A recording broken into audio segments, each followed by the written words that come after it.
Okay, hello everyone. I hope you're able to see my screen. So welcome to the Data Engineering Melbourne Meetup. Uh, so I think so normally when we are face to face, we just discuss that who are from different fields, but unfortunately we cannot today. But yeah, definitely you would, if you want to tell us something specific about yourself, you can definitely ping in the chat. And if you have any specific questions, or even from a uh, something different from a topic perspective also, you can definitely ping in the chat and raise your hand. I can unmute you and you can definitely talk. So that's the approach we are going to take, because I cannot unmute everyone. It can be a little messy for me to manage. So raise your hand and I can unmute you if you want to ask anything. And today we have Jim Dowling. He's going to talk about Hopswork machine learning platform, especially which has feature stores. So feature stores is an interesting topic, and it is recently coming up. So I'll let Jim talk about it. So after that, once Jim finishes his talk, we'll also have a community marketplace. So what you can do is you can ping in the chat if you have. You're looking for a job, or if you have a job to offer, or if you have anything else, if you're running a conference or you want to publicize your conference, or tell people about your other community which is related to data engineering. So please, we'll open up community marketplace. So raise your hand. Once Jim's talk finishes, I'll unmute you and you can say about your uh, uh, job or uh, if you're looking for a job. So I'll hand it over to Jim now. Jim, I will unshare and you can share your screen and start from here. Yep. Okay, can everybody hear me? Let's see, hang on. Here's Zoom. I'm going to share my screen. Yes, share. I hope everybody can hear me. Okay. Yep. Okay, so you can find the slides and follow along on SlideShare. I sent the link in the chat. And I'm going to start with some slides, and then we'll do more time on the demo than on slides. Thanks for having me. It's great to, I've never made to Australia, but I'm kind of here virtually, which is great. And tonight is actually a well-known night in Sweden. It's called Walpurgis night. It's named after somebody called Saint Walpurga. And she was well known for being able to chase out pests and epidemics and cholera and things like that. And we could do with her tonight. But unfortunately, we don't have her. So what we'll do instead in Sweden is we'll celebrate with some bonfires. And don't believe Donald Trump. We will not be throwing our old and infirm on the bonfires. We will just be maybe cooking some sausages there. Okay, so I'm based in Stockholm, and this is coming from the other side of Earth. So I'm going to talk tonight about Hopsworks. It's our platform that we've been developing for a good number of years, and it's a platform for data-intensive AI. So it has data as a core part of it. It's data for AI, but it also has compute as well. And one of the central components to it is something called a feature store. And the feature store is a place where you manage your features for machine learning. You can kind of think of it as it's kind of like the data warehouse layer that BI applications build on. So for machine learning, the feature store is like this feature warehouse that machine learning applications can be built on. And it makes it easier and cheaper to reuse features across different projects. So I'm going to talk quite a bit about the feature store, but I'll also talk about the platform. Now, just one point, if you have questions as we're proceeding, my colleague Moritz is in the chat. Just ask him. I think it's actually a great way of doing interactive talks. He'll be able, he knows all my every innermost thought. So he'll be able to answer any question directly. So Logical Clocks is quite a new company. We're VC backed. We're based in Stockholm primarily. We come from a research background. The platform was developed at the University KTH originally, and the Research Institute Rice. And but we have also people from Spotify and MySQL. We have a good kind of technical background in the Stockholm region. So the platform itself is open source, which is good news. I think pretty much most platforms nowadays, from databases, file systems, and infrastructural components, you know, Kubernetes, they're open source. So the platform has won a lot of awards. Data Science Technology Platform 2019 in Europe, for example, and it's used in production. So we have a good number of customers running the feature store and the whole platform. It's a modular platform. You can pick if you want to just install the feature store. You can do that if you want to have the whole platform, which gives you the feature store and the data science platform. Then you're free to do that. So we kind of work in a few different areas: finance, healthcare, automotive are three of our kind of verticals. And we're moving towards the cloud. So we have some customers in the cloud, and we have a managed version of the platform that we've just released in the cloud. I'll mention it later on. But I'm going to talk a bit more about feature stores. So feature stores are this new data layer for building machine learning infrastructure. And all of the hyperscale AI companies out there have one. So Google has several, Facebook have one. The companies talk more about their ones have been Uber, about Michelangelo. We had Airbnb, talked a lot about Zipline and a bunch of other ones. But basically, the companies we're helping, they kind of don't have to build their own feature store that a lot of these companies here have done. You can find out more about the feature stores running in production at featurestore.org.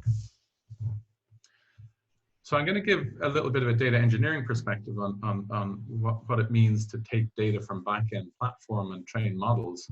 And it's kind of this gap that we have currently between data engineering and data science. So the data engineers work with their data from data warehouses, you know, transactional databases, data lakes, and they work with, you know, SQL and tools like Spark. And they need to get that data and make it available as features for training models. So from a data scientist perspective, all data is numerical that you're going to train models on. So if you have a varchar in your database, we need to turn that into a one-hot encoded vector, because that's what I'm going to actually use to train the model. It's going to be a 32-bit floating point number. So there is a gap between there, and the feature store kind of fills that gap in some way by being the API between data engineering on the left and data science on the right. So I'll try and define what I mean by feature engineering with a little bit of code.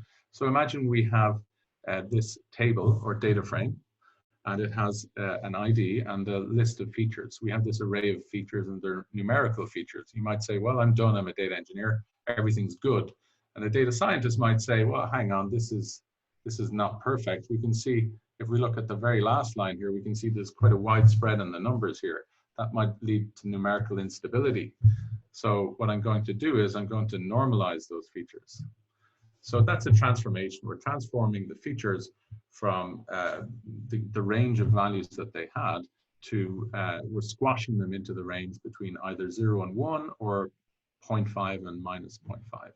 And that's a common thing you do in feature engineering, normalizing numerical features. So you might write some code to do that. This example, writing the code in PySpark. We have a transformer that we apply to the data frame, and we get out a new data frame with this L1 normalized column. So you might drop the features column at this stage, and now we have really good feature engineered data that we're ready to train models with.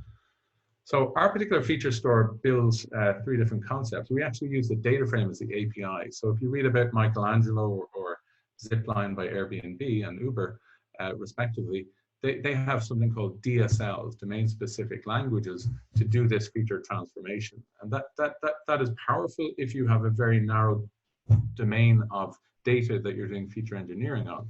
But in the general purpose case, it's not really enough, to be honest. So we use the data frame as the API with which we do feature engineering, which we ingest features. And because we have a data frame, the data frame naturally lends itself to feature groups. So you can think of a data frame and a feature group as being pretty much synonymous. So what the feature store is about getting these features that we can see at the bottom here. We have these things called features. You can think of them as columns and data frames. And we want to make them available to data scientists so that they can just pick them and then create training and test data with them, and then they can train models with them. So we want these features to be reused across different training data sets. We don't want to use, if we just develop them once, well then we can just go straight to the training data.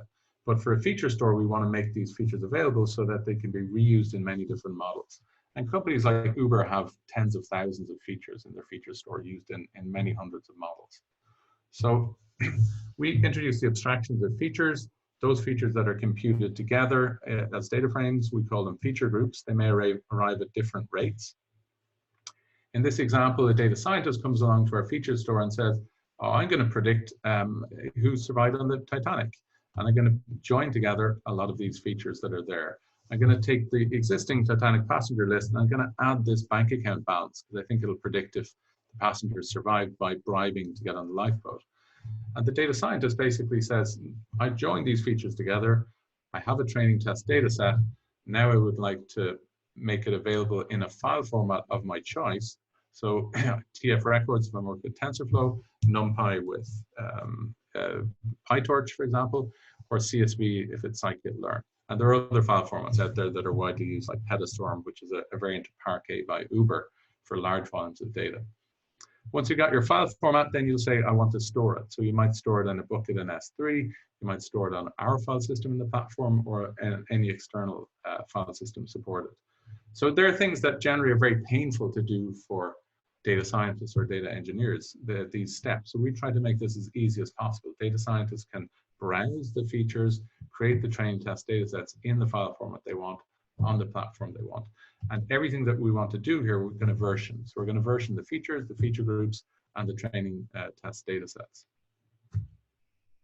So these feature groups that we're going to import into this feature store, and they're going to arrive, they're going to look different. They're not all going to be the same. They may arrive at different rates. They may have different requirements for how quickly the features need to be transformed and made available to applications. So if we look at some examples, we have real-time data. So maybe somebody fills an insurance form on a web page with some data. They want to take out a loan. We need to transform those features within a couple of seconds into the numerical format so that we can use them to make the predictions. But if it's not maybe user-entered data, maybe we have data coming from sensors, or maybe data coming from user clicks, and we have lower latency requirements, maybe a few seconds, 5, 10, 20 seconds. Maybe we have CDC, change data capture data from our transactional databases coming in. We have other types of data that might come in once every hour. Maybe we'll only update the user profile in our feature store every hour, and we have other data we maybe update daily or monthly. So some features will have low latency requirements, some will have high latency requirements, but what we want to do here is that we want all of them to be stored in this thing, the feature store. So we'll have online applications that will use the feature store for serving the features, for getting features in real time. They'll basically say, hey, I need to make a prediction. You have all the information about how many user clicks there were in the last minute. You have the information about how many transactions I executed in the last hour, or what my shopping cart looks like. So they go to the feature store to get those features, because not all of the features will be available in the production applications to make the predictions. On the other hand, you'll have the example I showed already, where data scientists want to train models and they want to join features together and create training data. And then you'll also have batch applications that want to make inference. So they want to, their batch applications, they're going to make predictions, and they're going to use features in the feature store. So the problem or challenge here is from a systems perspective, is that the online applications have low latency requirements, often 10 milliseconds or so to get these features. But on the other hand, we want to generate large volumes of training data. We worked with a bank, Swedbank, and we had 40 terabytes of training data for anti-money laundering. That's not untypical. So this database that we're going to use, this feature store, it needs to be both scalable, scale out to very large data volumes at low cost, but also low latency. And honestly, we haven't found a database that does that. So what we do is we break it up into something called the online feature store. That's for serving the features in real time. It's an OLTP database, and the offline feature store. Now, the other point here is that once you've split up your feature store into online and offline, you may then decide, well, these pipelines that are filling the features into the feature store, maybe they need to push to both the online and offline feature store. We don't want to have the complexity of having to manage, writing different pipelines for each online and offline feature store. So in Hopsworks, our feature store, we abstract away in a sense, the online and offline feature store, because we just have these feature groups. Now, the feature groups can be stored in the online or offline or both, and it becomes pretty much transparent. We abstract away the complexity of doing that. But your feature pipelines themselves, they can be written in anything from Spark, in Scala or Java or Python, PySpark. You can write pandas, pipelines, you can write Spark streaming applications or even Flink applications. But the common point here is that we have the data frame API as a way of unifying the ingestion of features into the feature store. So this data frame API simplifies the ingestion, and it abstracts away the complexity of managing, pushing your data both the online and offline feature stores. So let's have a quick look at the code for this, and it's pretty straightforward. You want to, you may be familiar with this code. It's just some general Python code for showing you how to read a data frame. So you have a data frame here, and you're going to read it from maybe a file or a data lake or a database or a data warehouse. And you'll do the feature engineering, and we saw an example already. And then finally, you just need to create a feature group with that data frame and the name of it. Now, obviously, there are more parameters here, like is it going to go to the online or the offline or both? Is there a version for it and things like that? And are we going to compute statistics and store the statistics for this feature group in our feature store? But there are defaults for those as well. So what we showed there was basically this part where we're going to ingest the data into the feature store. The other side that we haven't looked at so much yet is how do we use the features in the feature store to create training data and also to do batch inference, and then how do online applications use that? So let's have a quick look at that now. So a data scientist won't have to worry about all the complexity of joins often, because we support, we have our current API has a flat namespace for features. So what that basically means is that a data scientist can just say, please join these features together. And there's a query planner in the client here that will try and find the largest overlapping common join key between the feature groups involved. And if it finds it, it will give you back a data frame. And then you can materialize that data frame in a file format that you want to the storage platform that you want. So if you're going to store it in S3, you might specify a connector in this create training data set call, and it will store the data in S3. There are other options here. So in the new version of the API, we also have feature group scope in case you have clashes in your flat namespace, which is important. And then versioning, of course, of the features and the feature groups they come from.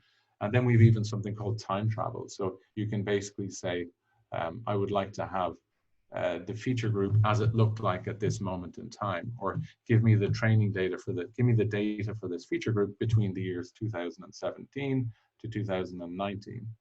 And then I'm going to keep 2020 as my validation data, for example. So, so that's the users, the data scientists. What about the online applications that want to use the feature store? Well, in our case, the way we do it is that the online applications will basically firstly use a JDBC API to get something called a feature vector, FE, and then they'll go to the model to make a prediction using this feature vector. So they're going to basically send that feature vector to the model and say, hey, please give me the prediction. So what that looks like is that we firstly build a feature store by going to our online database, MySQL cluster, or MDB. Our offline database, I should say, is Apache Hive, layered on top of our file system HopsFS, and they all share the same unified metadata layer. Our online feature store, offline feature store, and the file system have the same metadata layer. But in this case, our online application is looking up the feature vector. So it gives the name of the model that it wants, it gets back a SQL query, and then it fills in the SQL query with some entity IDs, for example, the customer ID, the bank ID, the shopping cart ID, the session ID, whatever those IDs are. And then the feature store will return the feature vector. With the feature vector, you send it to the model. Typically, the model will be served over the network. Our platform supports TensorFlow model serving server and also scikit-learn. So scikit-learn running on a Flask server. So our online feature store is HA. It's highly available. It's in memory, and you can have, even in the cloud, you can have it HA across availability zones within a region. Okay, let's look at then a couple more slides then just about Hopsworks before we jump into a demo. That was mostly about the feature store, but Hopsworks is a bit more than the feature store, as we can see here. We have support for Spark and batch processing, as we mentioned, and stream processing, including Flink. Beam support is in alpha. We also have support for it because you can write stream processing applications in their Kafka, and we have support in our security model for Kafka. We have a project-based multi-tenancy model I'll mention later. And then we support distributed machine learning and deep learning using all open source technologies. So Jupyter Notebooks, scikit-learn, TensorFlow, PyTorch, TensorBoard. And then if you're to serve the models that you train, we typically would hook into an external Kubernetes cluster to launch the model serving containers there. You can install it with the platform, an open source version of Kubernetes, just to try it out. But typically in production, you'll use an external cluster. And then finally, we do model monitoring, which is closing the loop. It's finishing the whole kind of ML workflow.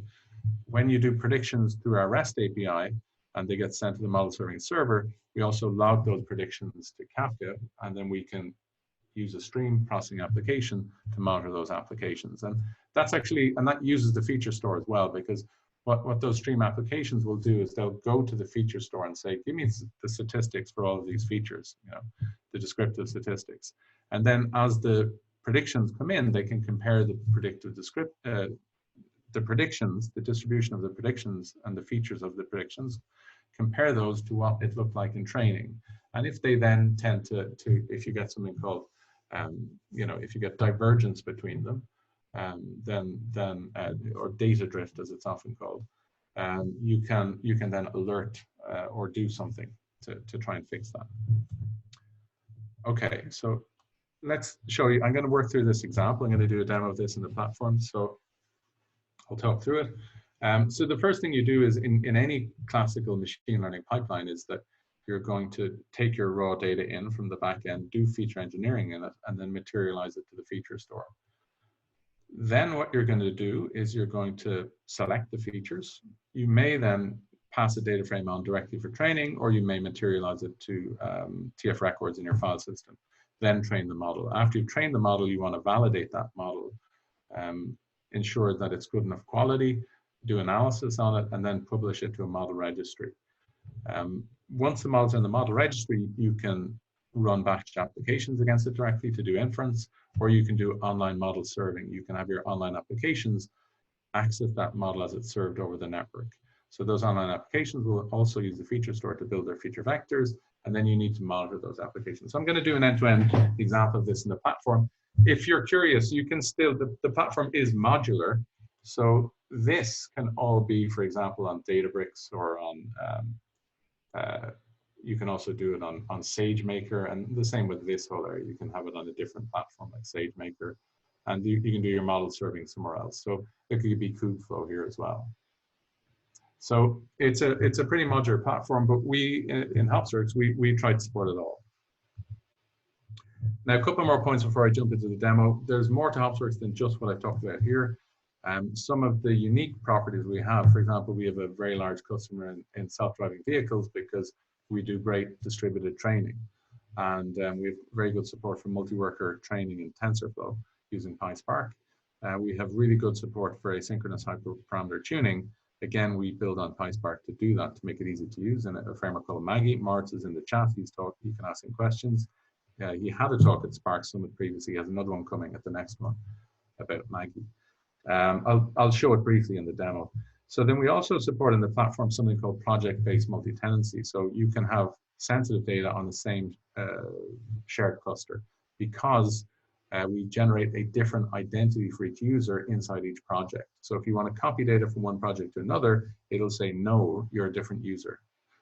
You can still share data across project. So you can share anything from a data set to a Hive database to a feature store to a Kafka topic, but they are by default private to projects. And each project will have its own conda environment. So if you're running in production, and you need some particular program that needs to have its own conda environment with its special libraries, there's no problem, you set it up that way. And then finally, we have a new area we're working on, which is very different to what other frameworks are doing, is something called implicit provenance. So you may have heard of TensorFlow Extended or MLflow as ways to write ML pipelines. But what they do is they wrap your code and they make it, you write your notebooks and then you have to rewrite your notebooks as Python programs that get wrapped inside MLflow or TFX pipelines. But we're adopting a different approach, more like Netflix, where you can actually run your notebooks in pipelines, and then we're going to do all of the provenance work implicitly for you because our platform supports the CDC API, the Change Data Capture API.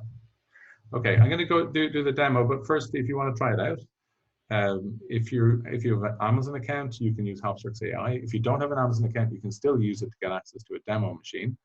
The community version, which is fully featured, everything works in there. It's AGPL v3 open source license. You can install and work away with. We do have an enterprise version that we sell, which has support for this Kubernetes and Active Directory and GitHub. So before I do the demo, we're a little guy. So even though we may be thought leaders in the field of feature stores and so on, we're still a small company out in Stockholm, and we're not connected to the Silicon Valley ecosystem really that tightly. So our big competitors raise, I don't know, maybe 200 times more money. And I saw yesterday or this week, there were some people from Uber raised money to build a feature store, which they haven't built yet, but it's 20 times more money than we raised. And we raised that money when we had a product with the customer. So, so please show some love, follow us on Twitter or tweet about us or like us on GitHub. Okay, so let's do a demo. I'll have a quick look and see if there's any questions. I hope Martha is answering all of them anyway. I guess he is. Yeah, he is, yeah. Okay, great. Then I'll just go straight into the demo. Thanks, Hermie. Okay, so I'll start by looking at Hopsworks AI. And Hopsworks AI, when you go to it, it's this managed platform. And if you create an account, you'll get into this dashboard here. Now I have a couple of clusters already running. I think they're one in maybe the States and one in Europe.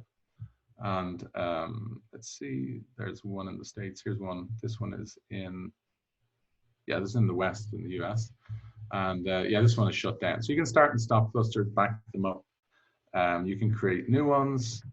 And I'm not going to go through how to do all that. It's pretty self-explanatory.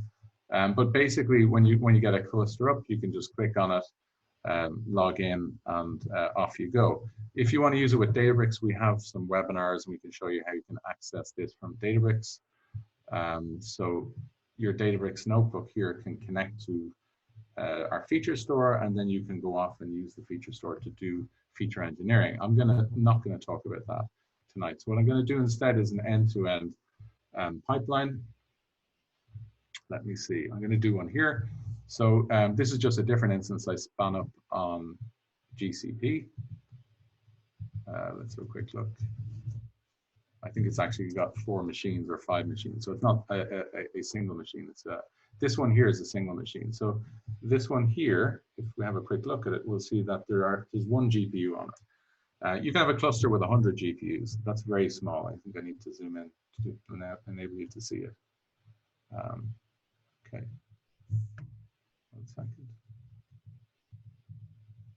Yeah, so you can see here there's 1 GPU in here, and cluster utilization is low. But yeah, you can basically have as many GPUs as you want.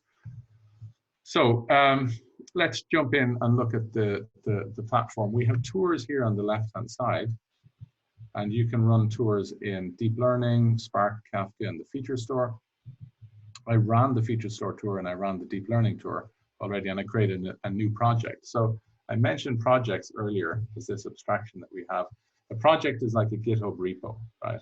So what you have are users who are members, you have data, and you have programs. So you've code in there.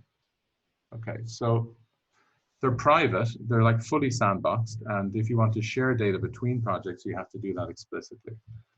So it's a very interesting multi-tenant, project-based multi-tenant security model that I don't think anybody else has. So I'm going to jump into one of these projects. We have the Feature Store one here, and then we have the demo deep learning one. I'll briefly show the Feature Store one, but I'm going to actually do the main demo from the other deep learning project. So we can see here that we have members in the project. You can add new members. They can have a role, data scientist, data owner. We can install Python libraries. So I can basically see what libraries are there. I can pip search for libraries and install new ones. Let's see what we get here. I can also support Conda to do search. On-premise, air gap clusters can have their own Conda server here. And let's look at the feature store itself. So when I talked about the feature store, I said it had 3 different abstractions. We had this notion of features, and then we had the feature groups, and then we had the training data sets. So they're captured in the UI. We have one tab for each of those. So I'm going to start by showing you the feature store itself. Here's some details. You can see that it has 27 features in 7 feature groups and 1 training data set. So it's quite small. We have some connectors here. You can have S3 connectors or to external JDBC systems. And let's look at the feature groups then. So this is the tour. It basically computes a bunch of features on football matches. So we have attendance features, games features, teams features, and so on. So if I select any feature group, we can see on the right that we have some information about it. So I can see the schema for it. I can see its int, its type. I can see the job that was used to compute it. We can click on that later to look at it. I can get a preview of some of the data in there to have a quick look at it. And I can also get visualizations on some of the features in there. I can look at the correlations between features. We can look at some clustering over the features. So this is exploratory data analysis.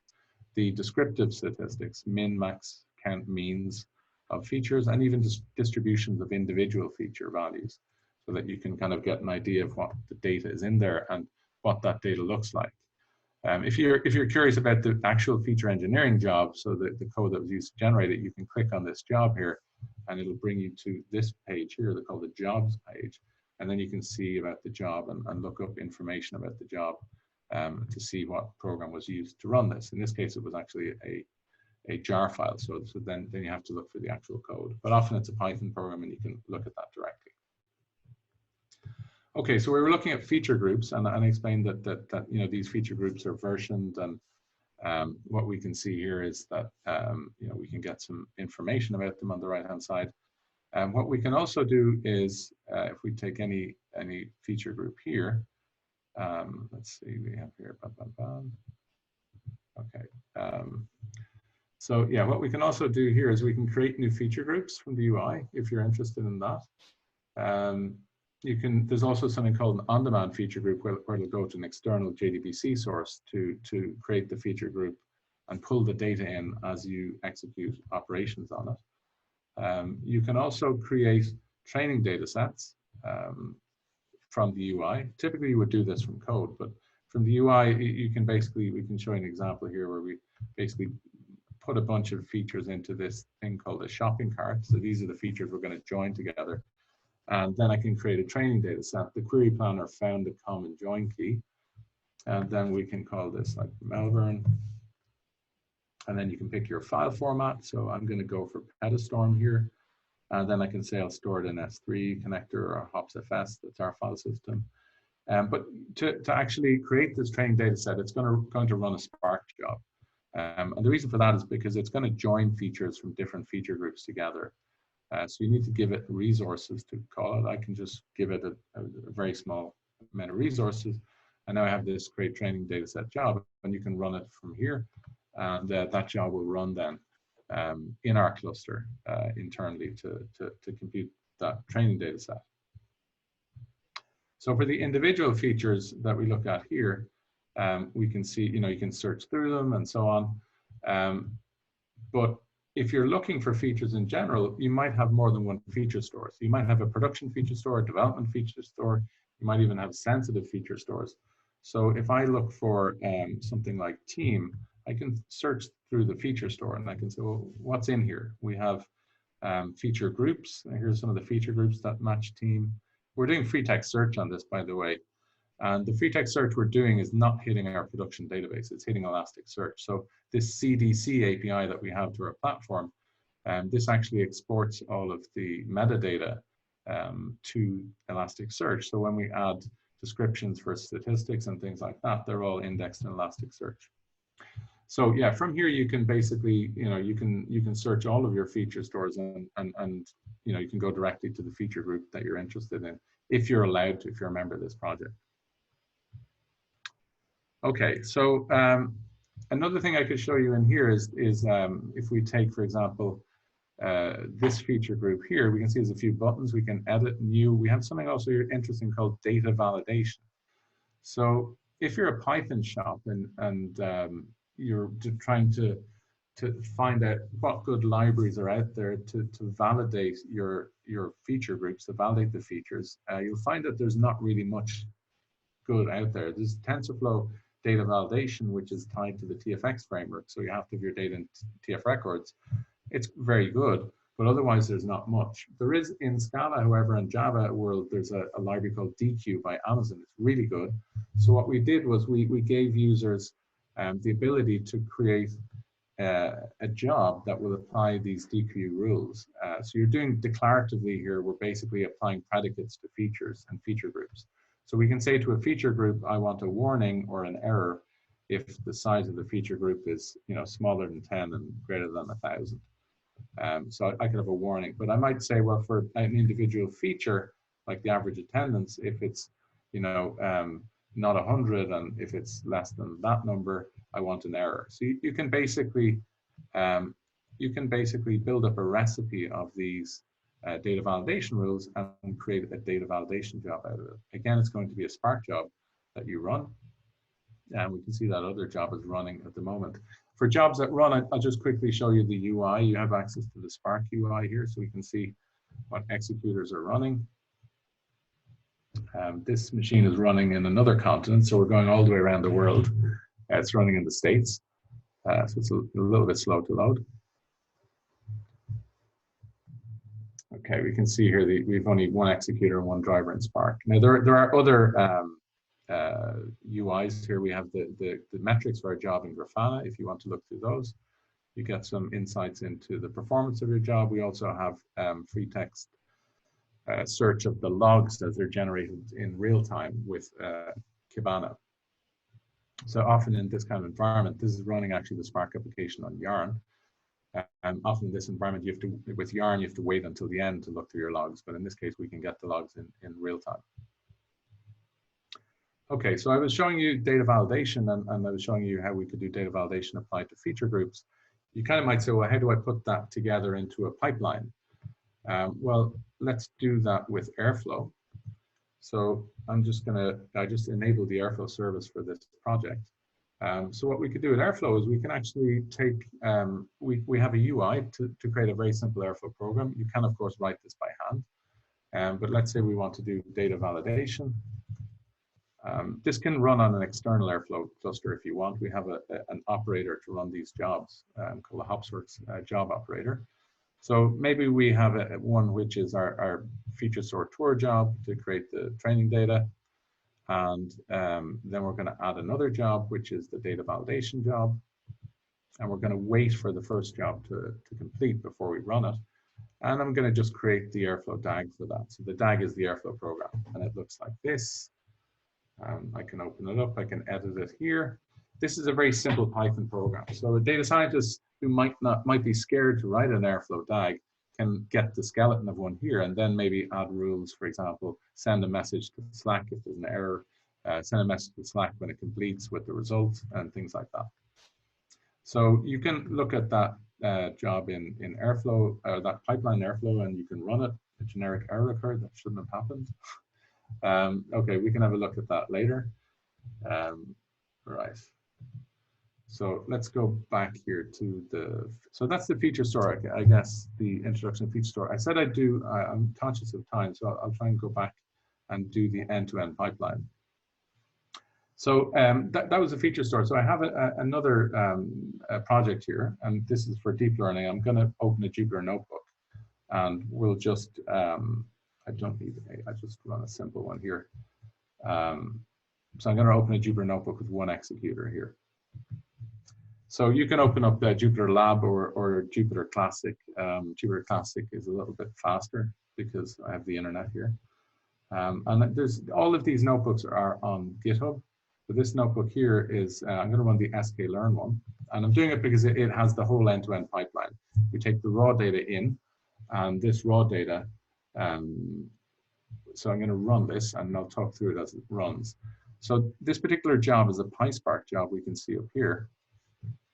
So running scikit-learn inside a PySpark job. We can see here at the beginning we have a bunch of imports. And so if you search for this, you'll find it on GitHub, by the way, iris classification and search sklearn.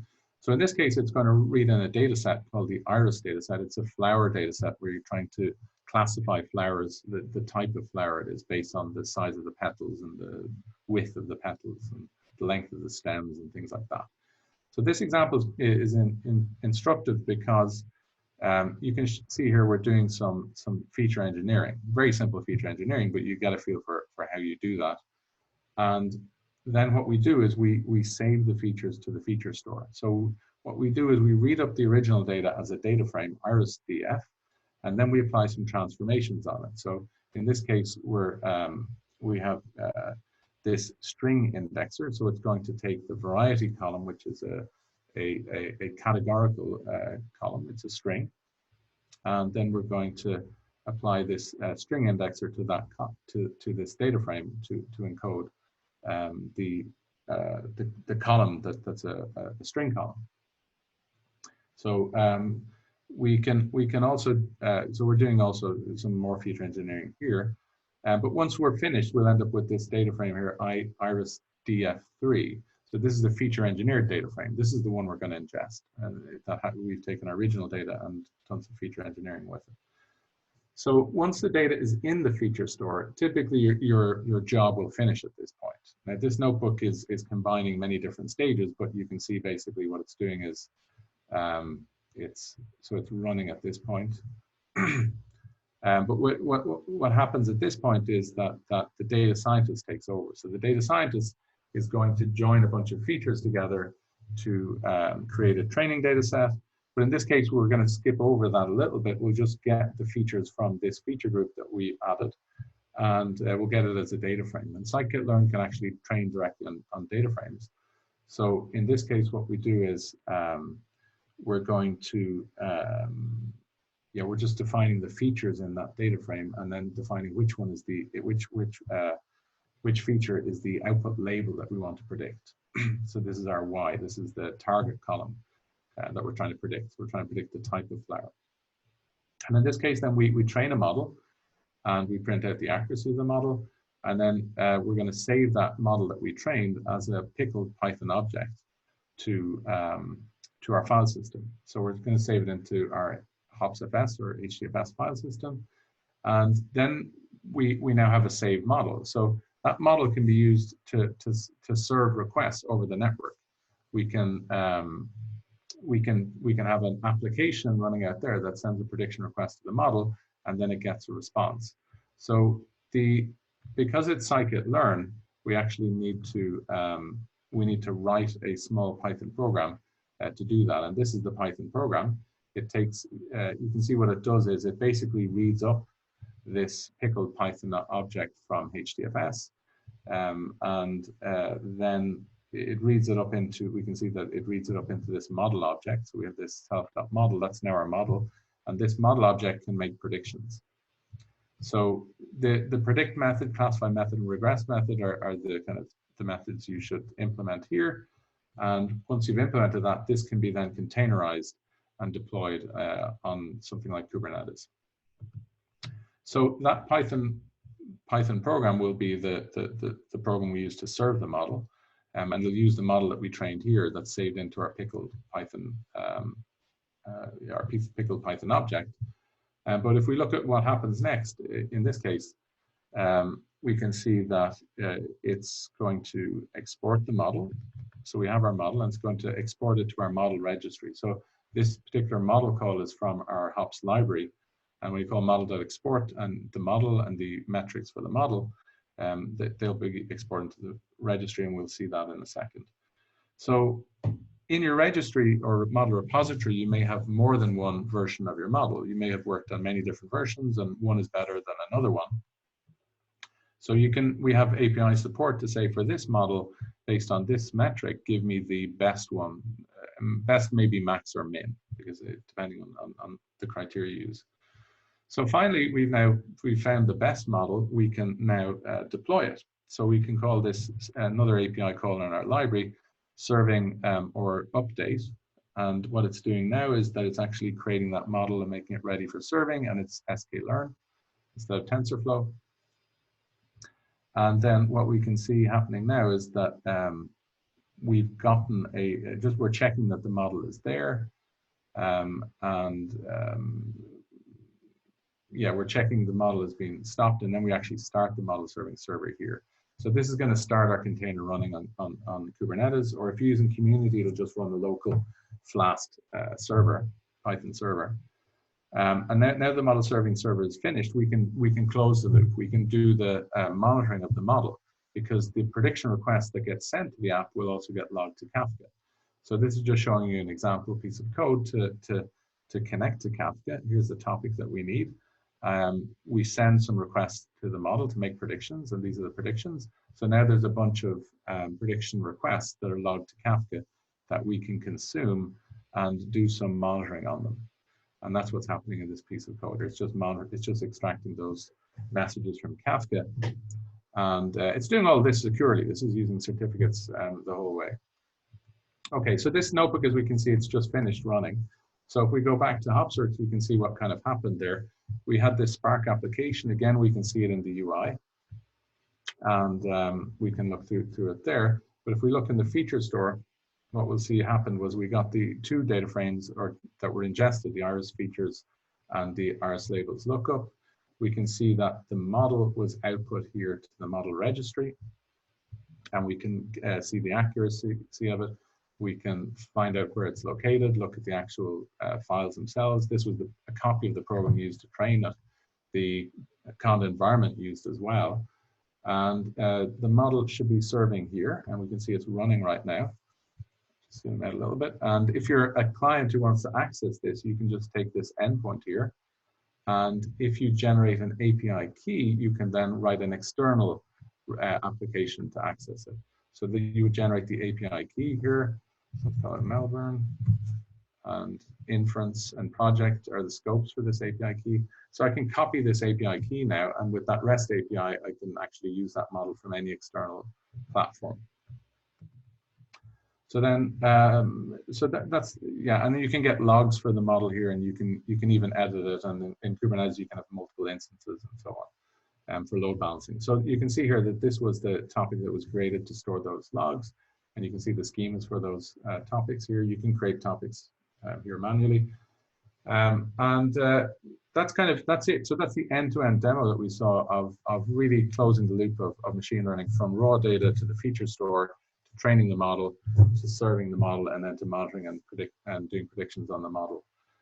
There's a lot more on the platform that I'm not going to go through here. I'll just show you one thing. I did say I'd show you Maggie, but Maggie is another type of notebook. I'll just show you a little bit of the code. It'll take 1 minute. I'm not going to run it, but I'll show you the output. So Maggie is this hyperparameter optimization framework. So you can run lots of experiments in parallel. Now, I did run a couple of Maggie experiments earlier on, so I'll just show you the outputs of them. So the way Maggie works is that you define a search space. They're the parameters you're looking for, and then you have this training function with each of the hyperparameters coming in as parameters, and then you just call load Maggie here, right? So you're going to call run that training function with your code. And what's really nice is that then you actually get logs back from all of the executors in the cluster in here. So you can actually debug all that in as it's running, which is really nice. So when Maggie runs, we have support for TensorBoard, and also in if you're doing any distributed training or normal training in TensorBoard, it works here. So if let's load TensorBoard. This is an experiment I ran earlier on. We can also pull up the Spark UI as well to get the, it opens a new tab for me. So while that's loading, I'm just gonna go back here and show you, this is the experiment. So you can get quick input and say, okay, well, I can see that this was the best performing experiment and it had dropout rates of this, and these are the hyperparameters, the kernel and pool. You can order by any of them. So you don't need to run TensorBoard to get very quick overview of how your experiment ran. But if you do run TensorBoard, I just need to refresh it there, it'll give you a lot more information. So TensorBoard is quite nice. You get this visualization of all your runs.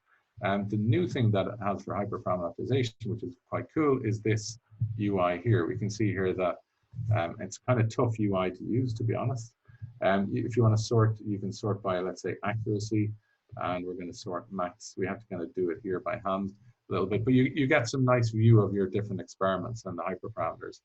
And you can do things like the parallel coordinates view, which at first I thought was kind of a bit crazy, but in fact, it's not bad. You can say, I'm interested in the accuracy in the validation set. And then if you just look at the points around there, you can see, well, they all tend to have low dropout rates. This thing here, we can see that the good values tend to have low dropout rates. So that gives you good intuition for how the experiments performed. Okay, so that concludes the demo. I think I'm at time at this point, Hermes. Yep. I'll just go back and say, yeah, just remind you, if you think this is interesting, show us some love. Thanks. Thank you so much, Jim. And I'll wait for if anyone has any questions, although Moritz was answering all the questions in the chat. But if you have any questions, please raise your hand. I'll unmute you and you can go ahead and ask question. It was super impressive demo, Jim. I was really impressed, and it seems there's a lot of things we can try. And yeah.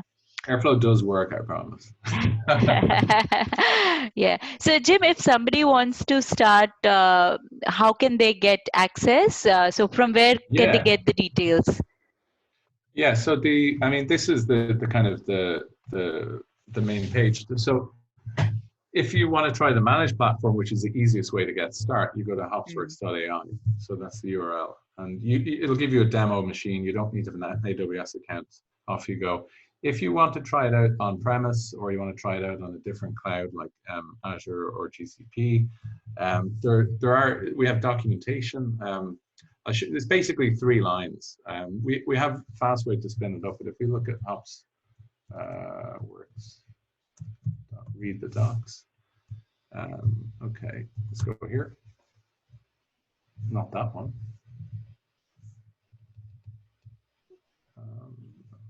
We have a community webpage as well, Hopsworks.read. Let's just go here. So if you go getting started on the docs, it's really 3 lines to get it started if you just have a virtual machine or anything. So this should work for you. I warn you, this is bleeding edge because this will install the nightly build. But generally it tends to work. We will support release version from 1.3, which will be coming out in May. Okay. But that you can work with that, and like I said, it's open source. Off you go. Use it. Awesome. I have a couple of questions I was just writing. So you showed some code on that there's Airflow code and some Jupyter notebook. So where is that code maintained? So how, if I mean, thinking from the Git versioning perspective, how is that code maintained? Yeah, I mean, you can, of course, we support Git, but it's in the enterprise version only. Honestly, open source is great, but we do need to sell the platform a bit to survive. Okay. Yeah, I see what you're saying. There is Git support in the open source version. If you want to hack something yourself, we have a REST API. So you can just check out your code and then write a couple lines of code to copy those notebooks into the platform as you work. So that would take, maybe it might take me 10 minutes to do that. Okay, but by the having another enterprise platform. version has the full support for versioning and everything, is it? Yeah, I mean, you can basically. I don't know if I can have a demo. Maybe we have a demo on the Hopsworks AI instance. Yeah, I mean, I'm not sure if it's in this one, but we can have a quick look. Let's have a quick look.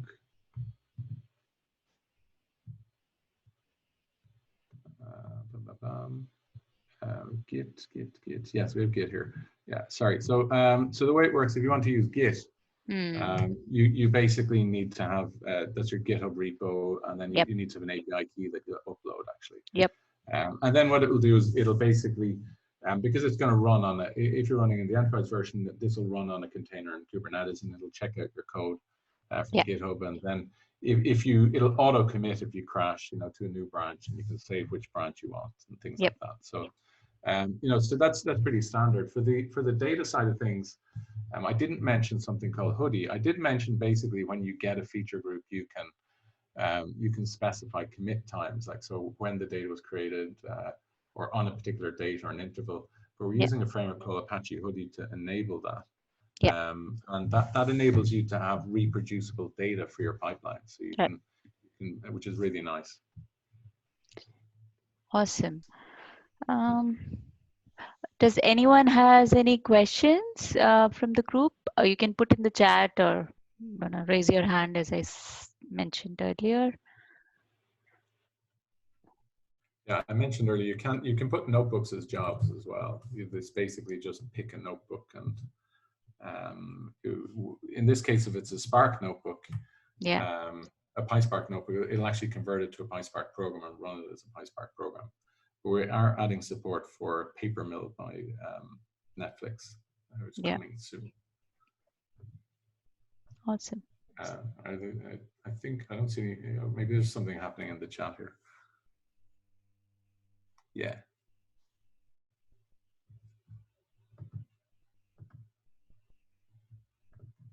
I don't see any new questions there. Yeah. Thank you so much, Jim. It was very interesting demo, and I hope, I think there are a lot of things to try, and it's probably as per my experience, and not a lot of people have heard about Hopswork. Now it's a new introduction, and people would be interested. I think we have a question from Brian. Let me Okay, Brian, I've unmuted you. If you want to ask yourself and talk to Jim, go ahead.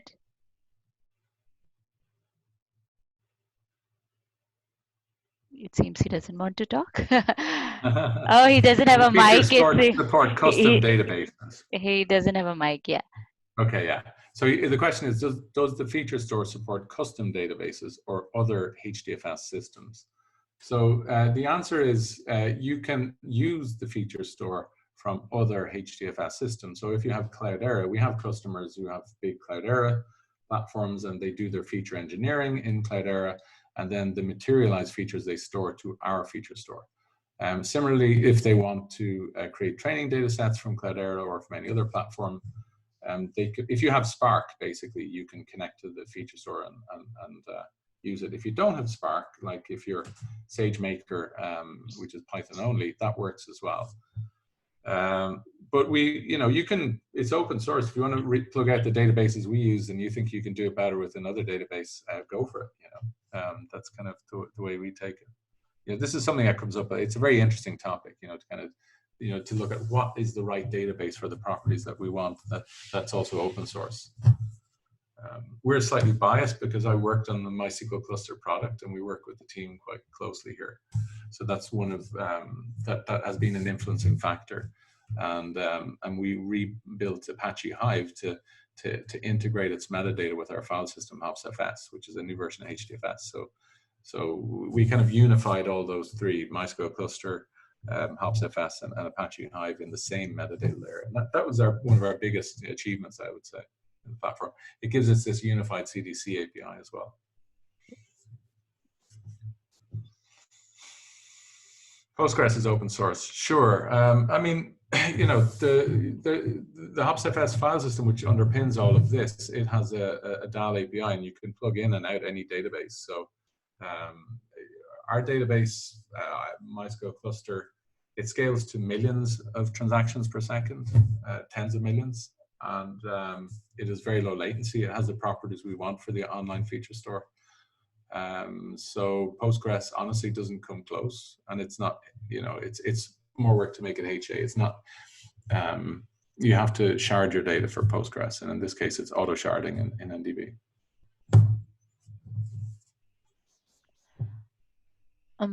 Jim, I would love a database debate all day. Jim, I have another question. I wanted to know your opinion about the centralized feature store versus a thin layer of feature store. So every team maintaining its own store, but the registry is shared across the organization. Or so, what's your opinion about that, and how Hopswork supports that? Well, we enable that, right? Like, I mean, so you can have as many feature stores as you want in the platform. Typically, we would recommend people, if you can, unify them into a single production feature store. I mean, a group in banks is not always possible. You'll have a group feature store, sure, but you might have some which are sensitive, and they'll have their own ones. I think in general, you know, for data scientists, what they want most of all is the ability to do exploratory data analysis. So to be able to discover what features are there, how are those features computed, what data sources are they coming from, and you know, if you engineer your system such that it's federated, but you still can search like that, then great. And in fact, we've done that, right? Because we can search in our platform here. I can search for you know, some feature like I don't know, feature, and well, it's not this one. Sorry, this is the wrong one. I'm in the wrong platform. This one here. Anyway, so we can search for features here across feature stores, and then you can see, you know, this one belongs to this feature store, and this one belongs to that feature store, and so on. Yeah. But I think in general, it's like data warehousing in the sense, you know, it's better to have one data warehouse than 10 if you can. Okay. Cool. The other debate in the feature store community is, should it be a database at all or just a library? And you know, there's a couple of companies who've gotten financed recently, and I think one of them, Cascada, is saying, well, it's not a database. And I strongly disagree, because if you want to reuse your features, they have to be available for reuse from somewhere, cached and materialized. So that's why the one thing about the databases is, if you're reusing things, you need to join. Otherwise, you just have pipelines that create training data sets, which is fine, but it's not reusing features. Yes, and I think the idea that if somebody thinks it as just a store or just a storage, yeah, even I would also disagree. It's feature engineering code also that we have. Should be part of the whole workflow, because that's what, from intrinsic perspective, there should be consistency in training and inferencing code. Yes, exactly. Yeah. Yep. Yeah. Cool. Yeah, I mean, it's think like anything in computer science. We're adding new abstractions to maybe make things easier to do that were harder to do before. Yep. Cool. Any more questions, anyone? I'll wait for 2 more seconds. One here. What is the advantage of persist features in the relational database versus HDFS? I mean, if you're doing this yourself, and I don't think there's an inherent advantage. I mean, I think the issue I pointed to there was that if you want to reuse features, you need to join them together. If you're going to cache or materialize features in your database or an HDFS, well, then is the data volume large? That will then obviously you put it in a scalable distributed file system or object store. If it's not so large, put it in the database, fine. But I think the issue here is back to this. Well, I need to join features together if I want to reuse them, and then what is your computation engine for that? Right? You know, you could do it in a database, of course, or even a scalable SQL database. But we chose Spark because you have a lot more capabilities there for data science, for feature engineering, for filtering out data, manipulating data, computing aggregates, and all those kind of things. we have a lot of database and file system people here, which is great.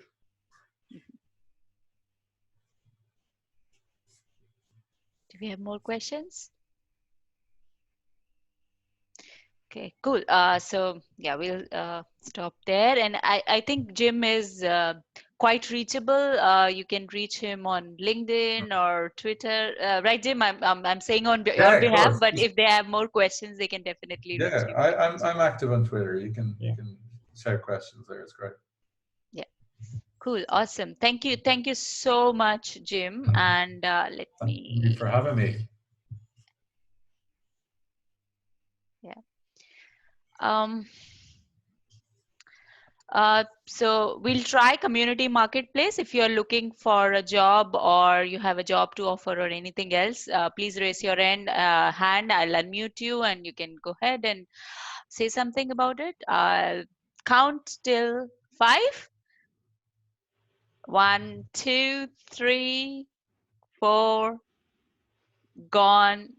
Gone. Okay. Anyways, so uh, if you don't want to say here, but if you have something you want to put in on the meetup page, please feel free to do that. Also, if we have recorded this session, so I'll put the link, and plus Jim has already shared the link of the slides.